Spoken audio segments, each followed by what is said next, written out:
Commander rose. The moment the MC called my name, my mother rose to her feet. I'm sorry. Her voice was so calm, the entire ballroom seemed to fall silent. I think there's been a mistake. Nearly 200 people turned to look at me. I was still standing at the back of the room. My navy dress uniform was pressed so perfectly it barely had a wrinkle. Before walking into the ballroom, I'd spent almost 5 minutes in front of a mirror, making sure my nameplate sat perfectly straight. Not because I was a perfectionist, because my mother had always noticed my mistakes before she ever noticed me. She used to say, "If you can't be perfect, at least don't embarrass me." I was 34 years old, and I still remembered every single word. 4-star Admiral Alara Moss stepped forward. She didn't even glance at me. Instead, she looked directly at the MC. "My daughter isn't listed as one of today's speakers. She's only here as a guest." The MC hurriedly flipped through his folder. He hesitated. "The schedule I received from the Department of Defense clearly lists Commander Poppy Rose." My mother smiled. I knew that smile.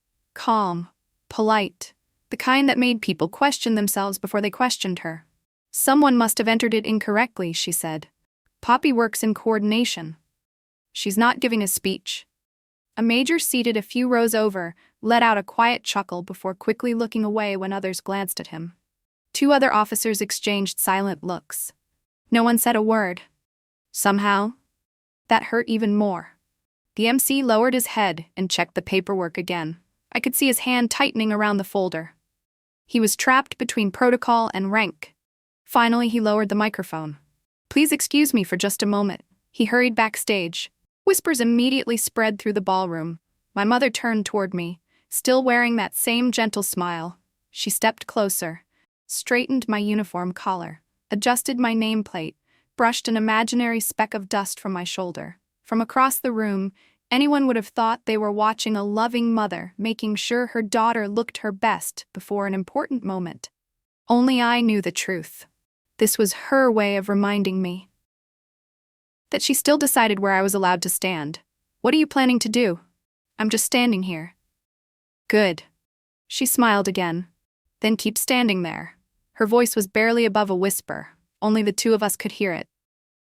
"You don't belong on that stage. Don't make this uncomfortable for everyone." I looked her straight in the eyes. "Got it."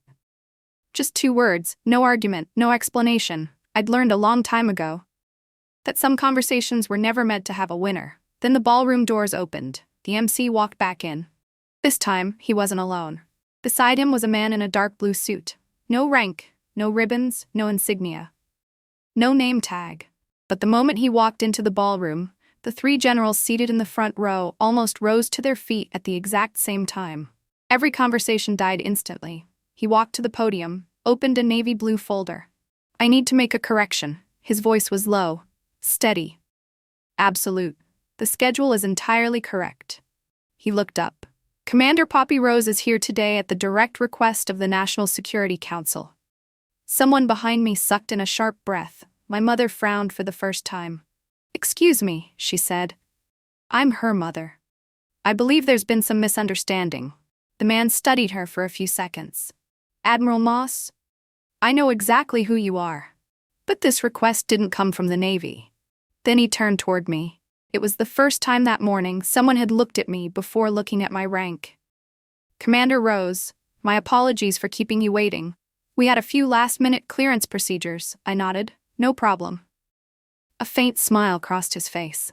"Challenge coin?" I reached into my breast pocket and pulled out an old bronze coin worn dark with age. He barely glanced at it, then nodded once. "Confirmed." He handed it back. "Thank you. Please be ready." And just like that, he walked away. No introduction, no explanation, nothing. No one in that ballroom had any idea what they'd just witnessed. And somehow, that silence sparked more curiosity than any speech ever could. My mother couldn't take her eyes off the coin in my hand. "What is that?" I rolled it between my fingers for a moment before slipping it back into my pocket. "Just a coin." That wasn't a lie. It just wasn't the whole truth. There was no unit name, no insignia, no rank. Yet somehow, it had been enough for a National Security Council official to verify my identity without asking for a single document. For the first time in my life, I saw something on my mother's face I'd never seen before. It wasn't anger. It was uncertainty. For the first time, she had no idea what was happening. At the time, I honestly believed this was just another classified assignment. I had no way of knowing that in less than 10 minutes, someone would walk through those doors. And from that moment on, not a single person in that room would ever look at me the same way again.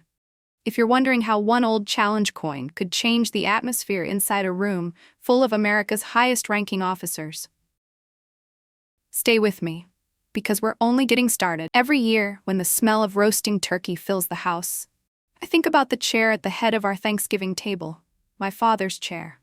After he died, no one ever sat in it again. His old blue jacket still hung over the backrest. A thin layer of dust slowly settled across the shoulders. No one ever washed it. No one ever packed it away. My mother never spoke about my father again, but she never let anyone touch that chair either, so it stayed there. Silent, like part of him had never really left the house. I grew up in Norfolk, Virginia. Everything about our home was immaculate. The front lawn was trimmed so perfectly it looked measured with a ruler. The American flag on the porch was replaced the moment its colors began to fade. Inside the living room, a glass display case held my mother's medals, commendations, and photographs of her wearing her white Navy dress uniform. Visitors always stopped in front of that display. "You must be so proud." My mother would smile politely. I was only doing my job, but I knew she loved hearing it. Above the fireplace hung a large portrait of Tyson in his high school football uniform. His smile practically lit up the room. Mine was displayed on a small shelf at the end of the hallway, right outside the laundry room. When I was about 12, I quietly carried my picture into the living room and placed it beside Tyson's. The next morning, it was back where it had always been. No one mentioned it, neither did I. The Thanksgiving I turned 16 was the first time I believed things might finally be different. Outside, the air was cold. Red maple leaves blanketed the walkway. In the kitchen, gravy simmered softly on the stove. Football commentators echoed from the living room television. Tyson stretched across the couch with a grin. "Mom, this is my year. I'll be starting next season." She laughed. "I know you will." My son was born to lead. I stood quietly in the kitchen doorway. An envelope rested in my hands. Inside were the results of the military selection exam. The entire ride home from school. I'd imagined that moment over and over. Maybe she'd be surprised, maybe she'd smile, or maybe, just maybe, she'd say something I'd spent my whole life waiting to hear. Dinner began. The turkey was passed around the table. Knives and forks tapped softly against the china. When everyone was nearly finished eating, I placed the envelope on the table. "Mom, my results came in." She folded her napkin. "Let's see." I handed her the paper. She skimmed it in silence. High scores. I couldn't hide my smile. My guidance counselor said I qualify for the military intelligence program. Tyson let out a low whistle. "Wow, that's actually impressive." It was the first encouraging thing anyone had said all evening. Then my mother set the paper down and calmly placed her water glass on top of it, as if it were nothing more than an unpaid bill. "No, just one word, but you're not applying." "Why?" "Because I said so." The entire table fell silent. Tyson slowly set his fork down. "Mom, her scores." "Tyson." She never raised her voice. She simply said his name. "Don't." He looked at me, then lowered his eyes. He didn't say another word. My mother turned back to me. "You're smart. Your father always said that." My heart skipped. Maybe, just maybe, this time would be different. Then she continued. "Which is exactly why you shouldn't waste your life chasing something that doesn't suit you. You'll work in an office. A stable career. Don't try to be a hero." I stared at my test results, still trapped beneath her water glass. The numbers hadn't changed. Only my future had. I didn't sleep that night. The hallway clock ticked steadily through the darkness. Branches scraped softly against my bedroom window as the wind picked up outside. I pulled an old shoebox from beneath my bed. Inside were 3 marksmanship badges I'd earned at cadet summer camp. The day they pinned on the last one, my instructor smiled and said, "Poppy, you've got a shooter's eyes."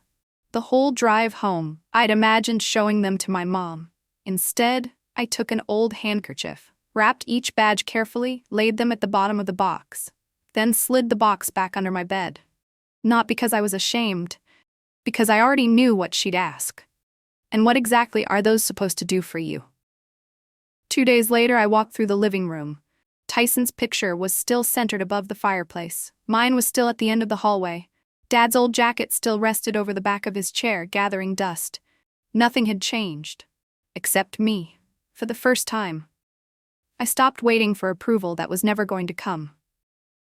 2 years later, I carried one worn-out suitcase to the bus station. No one cried. No one hugged me. My mother simply stood on the front porch. "I'll call." I said it anyway. She gave a small nod. "Got it." The bus slowly pulled away. Through the window, I watched the house grow smaller and smaller. I could still see my father's chair through the front window. His old blue jacket was exactly where it had always been. And my picture was still sitting at the end of the hallway. Back then, I thought I was only leaving the house where I'd grown up. I had no idea that hundreds of miles away, I was about to meet the first people who would recognize my worth, long before I ever learned to see it in myself. The clippers buzzed across the back of my neck. Less than 2 minutes later, the long hair I'd worn through all of high school lay scattered across the tile floor. The barber brushed the last loose strands from my shoulders and smiled. "Welcome to the Navy." I looked at the woman staring back at me in the mirror. Same face. But for the first time in years, I wasn't looking at the girl who spent her life trying to earn someone else's approval. At 4 the next morning, the alarm sounded. Boot camp had begun. There was no dramatic music, no inspiring speeches, just boots pounding against concrete. The smell of wet earth, cadence echoing through the darkness long before sunrise. We learned how to make hospital corners on our beds. Run, crawl, carry heavy packs, then run some more. By the second week, our division lined up outside the gas chamber. Our gas masks sealed tightly against our faces. Even through the filters, I could smell the chemicals creeping in. When it was my turn, I pulled the mask off. My eyes caught fire. My throat felt like it was burning from the inside out. I doubled over, coughing. Tears streamed uncontrollably down my face. The instructor stood beside the exit. "Keep moving," so I did. One step, then another. By the time I stumbled outside, I could barely see, but I never quit. A few days later came the obstacle course. The wall stood more than 8 feet high. I slipped twice. On the third try, my fingertips finally caught the top edge. Then I lost my grip. I dropped hard into the sand. A hand reached down toward me. "You good?" I grabbed it. "I'm good." The man gave a short nod. "Good." That was the first time I met Master Chief Daniel Hayes. 3 weeks later, we moved on to live fire qualification. The smell of gunpowder clung to our sleeves. The recruit beside me kept missing the target. A woman behind me rubbed her bruised shoulder after every shot. Then it was my turn. Breathe in, hold, slow squeeze. The first shot, dink. The second, dink. The third, dink. The range instructor lowered his spotting scope. He didn't say a word. He simply drew a small circle beside my name on the roster. That afternoon, Hayes was waiting near the edge of the range with 2 paper cups of coffee. He handed one to me. "This coffee tastes like engine oil." I took a sip. "I've had worse." Hayes laughed. "You will." It was the first time anyone in the military had ever joked with me. Strangely, it eased my nerves more than any motivational speech ever could. The closer we got to graduation, the harder training became. During an obstacle course after a heavy rain, my boot slipped off a wet log. I hit the ground hard. My right shoulder slammed into the packed dirt. The crack echoed louder than I expected. A courtman sprinted over. "Don't move." 3 days later, I woke up in the base infirmary. The sharp smell of antiseptic filled the room. The air conditioner hummed quietly overhead. A box of donuts sat on the chair beside my bed. No note, no name. That afternoon, Hayes walked in. He pulled up a chair. "How's the shoulder?" "It'll heal," I figured. He opened the lid of his coffee. We sat there, drinking. Neither of us said another word. Oddly enough, it was one of the most comforting conversations I'd ever had. My phone vibrated. "Mom," I opened the message. "Quit before you embarrass yourself any further." I read it once, locked the screen, turned the phone face down. Then I got to my feet. "Where are you headed?" Hayes asked. "Physical therapy." He nodded once. Good. He didn't ask about the message. He didn't need to. 6 months later, I graduated. Recruits ran toward their families. Laughter echoed across the parade field. Cameras clicked. Children shouted for their parents. I stood there alone. Then I heard my name. Poppy. Hayes walked over and handed me a black envelope. No name, no return address. Just one line. Report 600. Building 18. The next morning, Building 18 had no sign outside. The first security officer collected my phone. The second took my military ID. The third pointed toward a biometric scanner. Fingerprint. I placed my finger on the glass. Red light. Again. I tried once more. Green. A heavy steel lock clicked open. Inside, only 3 people were waiting. One of them slid a black folder across the table. The first page contained a single sentence. What happens here never leaves this room. I signed my name, scanned my fingerprint one more time. Then they slid a black access card across the table. No unit name, no rank, just a black stripe and a string of numbers. Starting today, the officer said, your personnel file will no longer exist in the standard system. I nodded. Got it. I didn't ask any questions. When I stepped outside, Hayes was leaning against the railing. His eyes dropped to the black card in my hand. Congratulations. Life's about to get a whole lot simpler, I laughed. That doesn't sound like good news. He shrugged. The fewer people who know who you are, the fewer people who can bother you. Then he turned and started walking. Come on. I fell in beside him.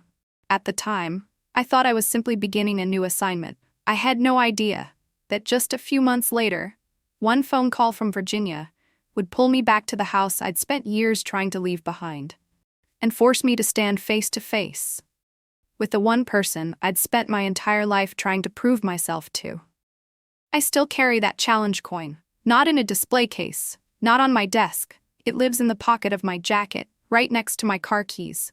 Every time my fingers brush against it, I'm taken back to one freezing morning at a coastal naval base. Gray water, strong winds, the smell of jet fuel drifting through the salty air. Master Chief Daniel Hayes was already waiting for me. As always, he had that familiar silver travel mug in his hand. But that morning, something was different. As Hayes stepped off the concrete stairs, he paused for just a second. Almost without thinking, he rubbed his left knee. He caught me noticing and smiled. Cold mornings and old knees don't mix. He lifted his coffee. Don't let this knee fool you. I'd still beat you in a 2-mile run. I laughed. Not a chance. He shrugged. We'll see. Then he started walking. I fell in beside him. It was the first time I'd ever noticed him looking a little older, and it was the first time I understood that even the strongest people carry wounds no one else can see. Hayes wasn't the kind of leader who gave long speeches. He taught by watching. One morning, our unit was running a hostage rescue exercise aboard a mock naval vessel. Everything happened fast. Alarms, radios crackling, boots pounding across steel decks. Our team received the target layout. 3 minutes. That's all we had to build a plan. A young lieutenant wanted to split the team into 2 elements. Someone else argued we should hit the front entrance head-on. The room filled with competing opinions. I studied the map for a few more seconds. Then I picked up a marker. I circled a narrow passage behind the engine compartment. We go this way. I looked up. The front entrance is a decoy. No one answered immediately. The operations officer looked at me. Explain. Thermal signatures. I pointed to the corner of the map. If there are really 3 hostiles inside this compartment, they wouldn't leave the main entrance that exposed. He nodded once. Execute. 20 minutes later, our team posted the fastest time of the day. As everyone packed up, Hayes remained at the edge of the training ground. His old binoculars still hung around his neck. What did you see on that map? The thermal signatures. He shook his head. No. He tapped his temple. You saw what everyone else overlooked. He let the silence hang for a moment. Don't ever lose that. A few weeks later, I started supporting mission briefings for a special unit. No one ever told me the unit's name. There wasn't even a sign on the door. To get inside, I had to scan my access card twice and place my finger on a biometric reader. Phones, smartwatches, recording devices, everything stayed outside. Everything stayed outside. The walls were covered with satellite imagery updating in real time. The room itself was almost windowless. Thermal images shifted from one second to the next. A red laser pointer drifted slowly across each objective on the map. 3 paper cups of coffee still sent up thin trails of steam beside a stack of thick briefing folders. No one spoke unless it was absolutely necessary. I took notes, watched, listened. That was my job. The briefing ended. People gathered their files and filtered out of the room. A colonel walked past me, then stopped. His eyes settled on my name tape. Rose. He tilted his head. That name sounds familiar? Have we met before? I don't believe so, sir. He smiled. Maybe not. He took a few more steps, then turned around. Hayes. His voice carried down the hallway. Master Chief Hayes walked over from the far end. The colonel nodded toward me. She any good? Hayes looked at me for a moment, then answered without hesitation. If the day ever comes when you have to choose one person to be the last one standing on the ground, pick her. The colonel studied me for another few seconds. He didn't smile. He didn't ask another question. He simply gave a small nod and walked away. It was the first time I'd ever heard someone that senior speak about me like that. There was no audience, no applause, just one quiet sentence, spoken in an ordinary hallway, and somehow I never forgot it. Hayes rolled a challenge coin slowly between his fingers. I got my first one in Fallujah. He fell silent for a few seconds. That day, a faint smile crossed his face. Every single one of us came home. He placed the coin gently into my palm. That's what this stands for. I lowered my eyes and stared at the worn piece of metal resting in my hand. The scratches etched across the metal had been worn smooth by time. It wasn't polished, it wasn't expensive, but I understood something the moment I held it. Some things are valuable, only because of what people sacrifice to keep them. Ethan Cole walked into the operations room carrying 2 cups of coffee. He set one in front of me. I owe you. I smiled. I think we're even. He shook his head. Not even close. He pointed toward the mission map still hanging on the wall. If you hadn't changed our approach the other day, my helicopter would have flown straight into the simulated kill zone. He took a sip of coffee. Next time you save my career, at least give me a heads up first. I laughed. I'll try.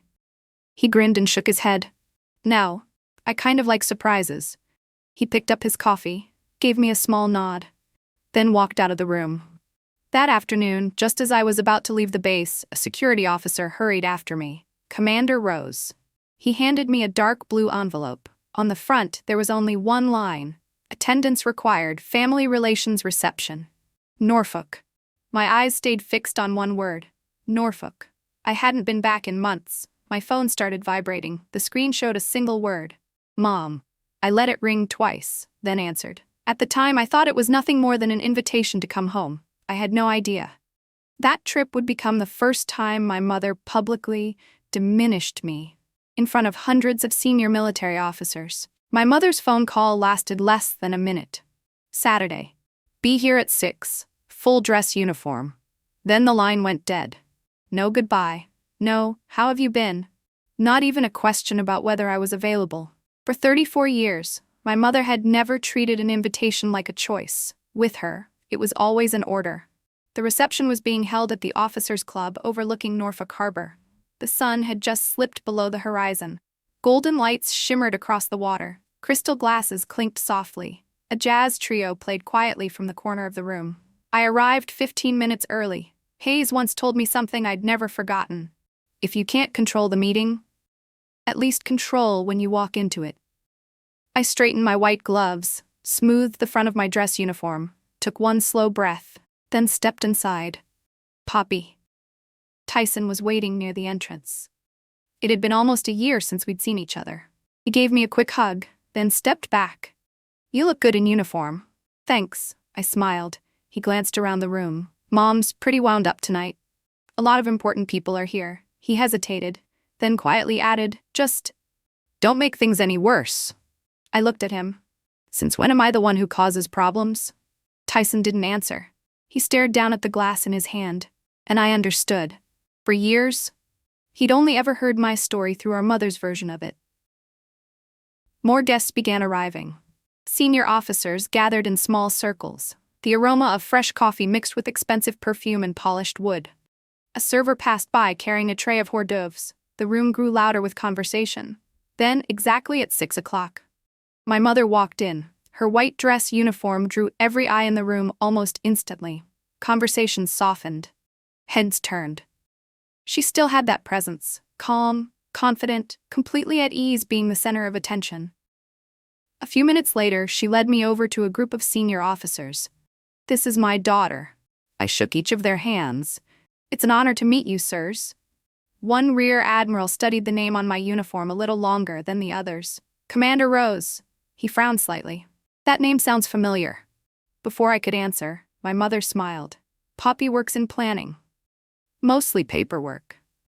Then she turned back to the Admiral. "She's never really been comfortable speaking in front of people." He gave a polite nod. "I see." But before walking away, he looked at me one more time. Maybe I'm thinking of someone else." Then he joined another group of guests. I watched him leave. I couldn't figure out why my name seemed so familiar to him. Tyson was standing a few feet away. His eyes shifted from Mom. He didn't say anything. He just frowned slightly. Maybe, for the first time, he noticed that whenever someone asked me a question, our mother always answered it first. About 20 minutes later, the MC stepped onto the stage. The giant screen behind him suddenly went black. The event logo disappeared, the music cut out, a technician hurried onto the stage, then another. Quiet murmurs spread across the ballroom. The colonel overseeing the event strode over to the control station. "Has anyone here worked with this system before?" No one answered. I glanced at the monitor. An older interface, the same software we'd used during simulation exercises. "I can take a look." I had barely stepped forward when my mother spoke. "That's not necessary. We have a technical team." I stopped. "Okay," and stepped back. At that exact moment, the colonel noticed the name on my uniform. "Commander Rose?" "Yes, sir." "Would you mind giving us a hand?" My mother opened her mouth to say something, but he had already handed me the tablet. I took it, connected the backup server, checked the network, restarted the interface. Less than 2 minutes later, the screen came back to life. The event logo reappeared. A few polite rounds of applause rippled through the ballroom. The colonel laughed. "You just saved us about 30 minutes. I handed the tablet back. "No problem." He looked at me with a faint smile. "Lucky guess?" I shrugged. "Maybe." He chuckled. "Luck doesn't tell you where the backup server is." I smiled, but didn't answer. As I turned around, I caught Tyson watching me. He hadn't moved. The glass in his hand was still almost full. He looked at me for a long time, then lowered his head ever so slightly. Without saying a word, for the first time in his life, I think he started questioning everything he'd always believed about me. As the program resumed, Tyson quietly stepped out onto the balcony. A few minutes later, Tyson came back. "Poppy." I was carrying 2 paper cups of coffee. I handed one to him. He accepted it. We stood side by side, looking out over the harbor. Neither of us spoke at first. Finally, Tyson broke the silence. "Poppy, do you really just do paperwork?" I took a sip of my coffee. "What do you think?" He gave a quiet, awkward laugh. "I honestly don't know anymore. Growing up, Mom always said you hated pressure." I looked out across the water. Small waves reflected the golden lights along the docks. Mom said a lot of things. We both believed them. Tyson didn't answer. Not for a long time. Then he slowly shook his head. "I should have asked you." I turned to look at him. For the first time in years, I wasn't looking at the little brother who always took Mom's side. I was just looking at Tyson. "Breakfast is on me." He smiled. "But don't get used to it." I laughed. "I'll hold you to that." It was the first genuine laugh we'd shared in years. The reception gradually wound down. Guests began filtering out. The music grew quieter.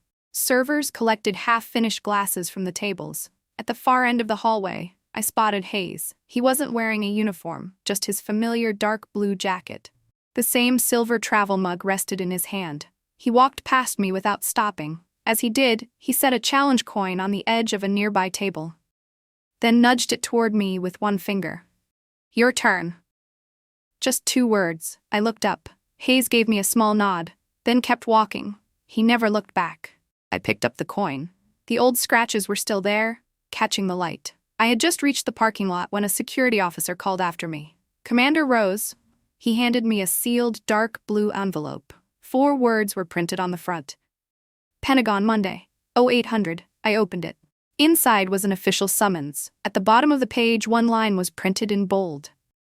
Dress uniform required. I read it again. Across the parking lot, Hayes was climbing into his old pickup truck. He spotted me, raised his coffee mug in a quiet salute, then started the engine. The truck rolled slowly toward the exit. I stayed where I was, the letter still in my hands. At the time, I thought it was just another meeting at the Pentagon. I had no idea that Monday morning would become the day everyone in that room, including my mother, would see who I really was. If you're enjoying the story so far, leave in the comments.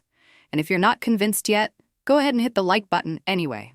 You might change your mind before this story is over. Monday morning, I arrived at the Pentagon just before 7:20. Washington still carried that early morning chill. I straightened the collar of my dress uniform, took one slow breath, and stepped through the security checkpoint.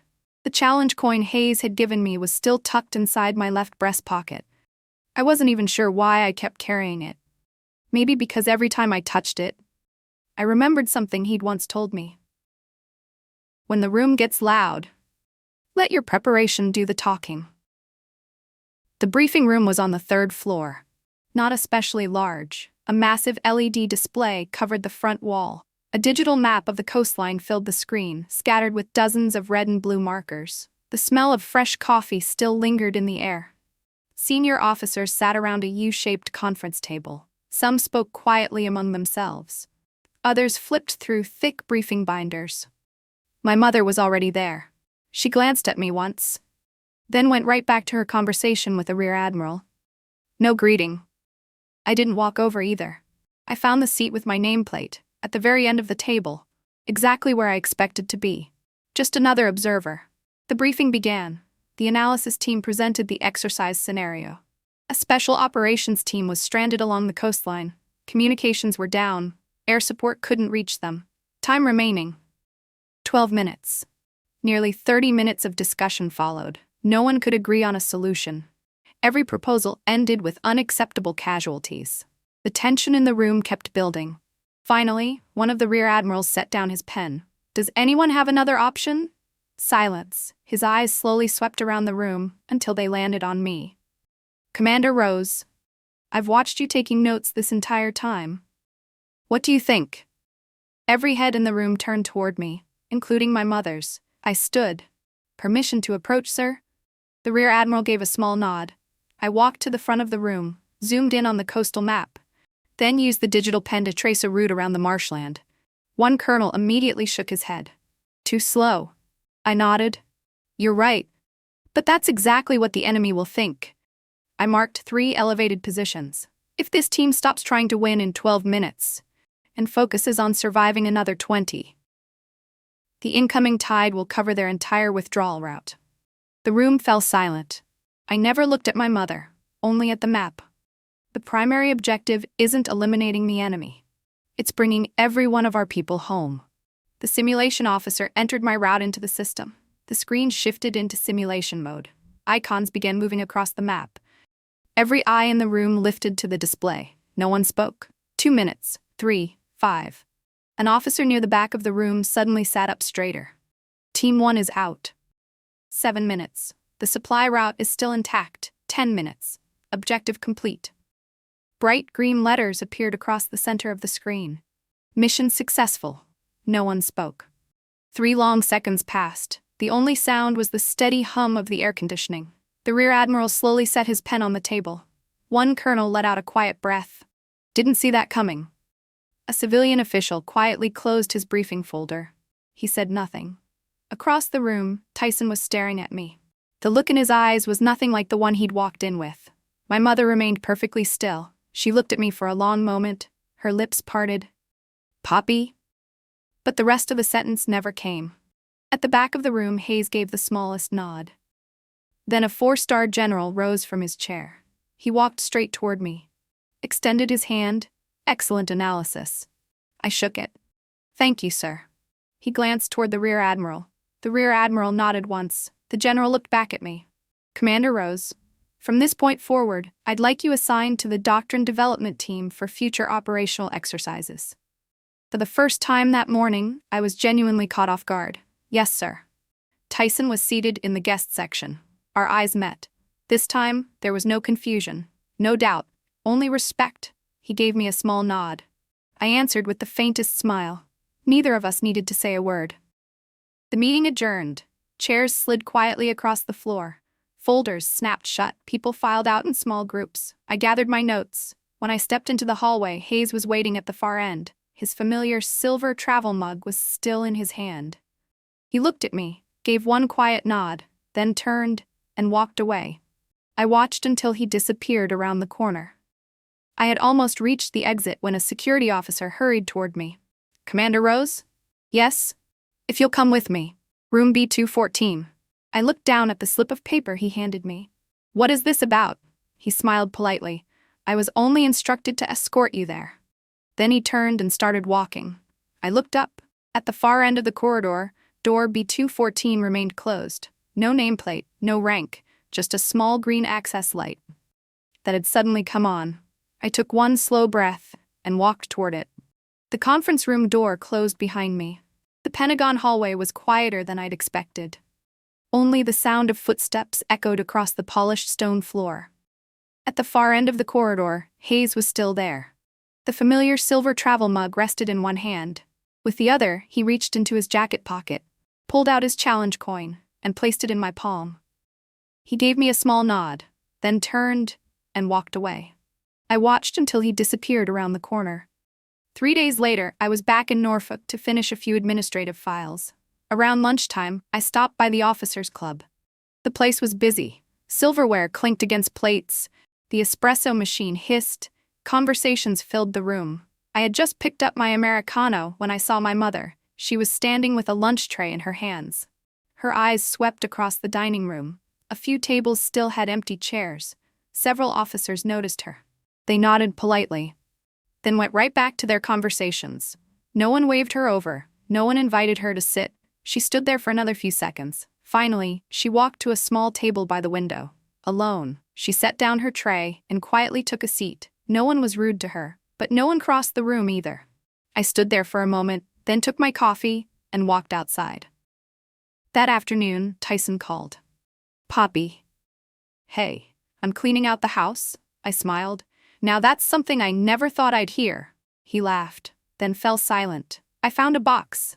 I knew exactly which one. There were a few marksmanship badges inside.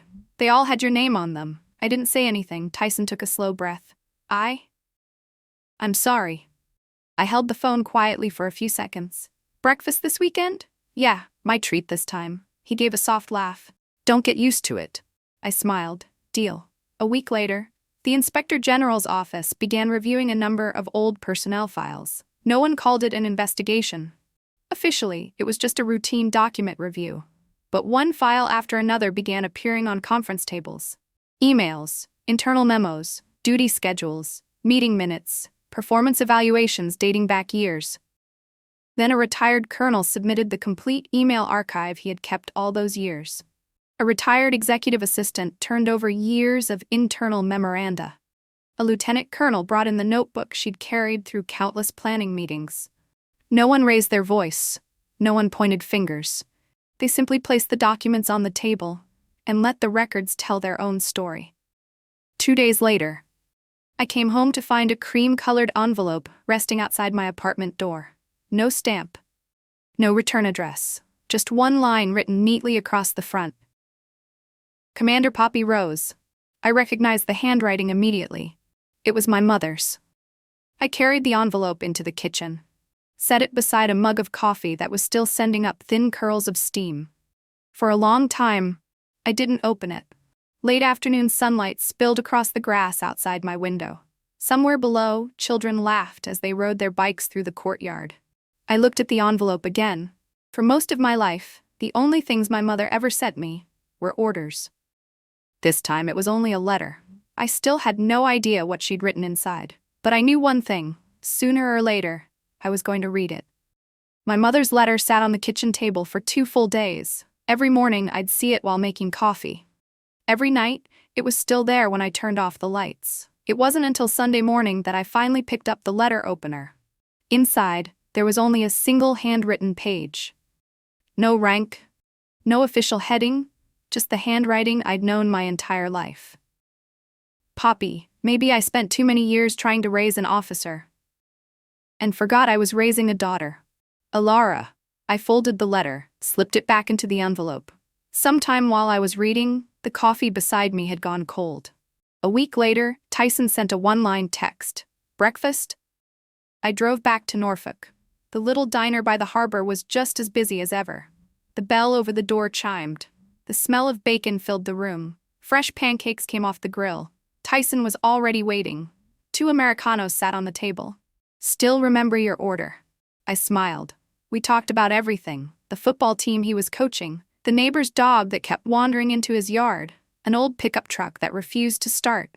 We talked about everything, except the meeting. Except Mom. When the check arrived, Tyson reached for it. Breakfast is on me, he grinned. Don't get used to it, I laughed. Deal. Out in the parking lot, Tyson opened the trunk of his car. An old shoebox rested inside. Found it in the attic. I recognized it immediately. The same faded handkerchief still wrapped around the 3 marksmanship badges. Exactly the way I'd left them when I was 16. I picked up the box. Tyson simply watched me. He didn't say another word. A few days later, I returned to base to finish some paperwork. Hayes's locker had already been cleared out. The only thing left behind was a postcard tucked beneath his old silver travel mug. I picked it up. On the back, there was just one sentence. Coffee's still terrible. I laughed. That sounded exactly like him. I slipped the postcard into my jacket pocket. The challenge coin was still there, right beside it. Early that summer, I moved into a smaller house. It had a wooden front porch overlooking a quiet patch of grass. One afternoon, I heard a car pull into the driveway. My mother stepped out. No uniform, no government vehicle, no aides. She was holding a small picture frame. I recognized it immediately. It was the childhood photo I'd placed on the mantel all those years ago, the one that had quietly disappeared from the living room. She held it out to me. Poppy. I looked at my mother. She gave the slightest nod. Keep it. A tear slipped quietly down her cheek. She turned, walked back toward her car, never looked back. I didn't call after her. I stood on the front porch for a long time, the picture frame still resting in my hands. That photograph sits on a small shelf beside my window now, right next to Hayes's challenge coin, and the old shoebox holding my 3 marksmanship badges. Every morning, I carry a cup of Americano out onto the porch. The wooden rocking chair creaks gently beneath me. Sparrows chatter along the fence. An early summer breeze rolls across the yard. I turn the challenge coin between my fingers. The old scratches are still there. In the corner of the table rests Hayes' postcard. Coffee's still terrible. I smile, then take another sip. He wasn't wrong. If you'd like to follow the next chapter of Poppy's journey, leave it in the comments below. Who knows, maybe this won't be the last time we see her.